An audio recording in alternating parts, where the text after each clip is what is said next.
ஆதியிலே கொண்டிருந்த அன்பை நீ விட்டாய் என்று தேவன் சொல்கிறார். அப்படி என்றால் ஆண்டவர் ரட்சித்த நாட்களிலே இரவும் பகலும் வேதத்தில் ஜபத்திலும் இருப்போம். ஆனால் நாட்கள் கடந்த பிறகு அந்த ஜபமும் அந்த வேத வாசிப்பும் ஆராதனையும் குறையுது. இதுக்கு காரணம் என்ன?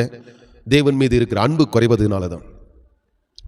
தேவன் மீது அன்பு இருக்கும் என்றால் ஒவ்வொரு நாளும் வேத வாசிப்பு இன்னும் அதிகமாகிக் கொண்டே இருக்கும், ஆராதனை நேரம் அதிகமாகும், ஜெப நேரம் அதிகமாகும்.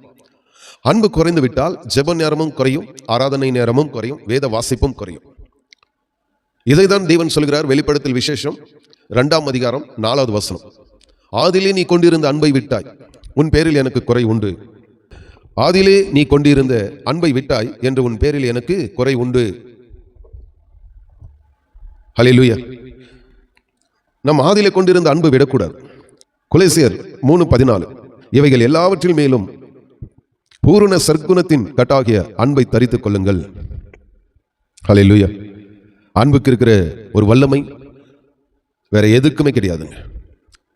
இது ஆவியானவர் அப்போஸ்தலர் பவுலுக்கும் அப்போஸ்தலனான யோவானுக்கும் அப்போஸ்தலனாகிய பேதுருவுக்கும் அவர் வெளிப்படுத்தி கொடுத்தது தேவனுடைய அன்பு எப்படிப்பட்டது என்பது. மற்றொரு வசனம் இங்க இருக்கிறது, 1 யோவான் 4ஆம் அதிகாரம் 11வது வசனம்.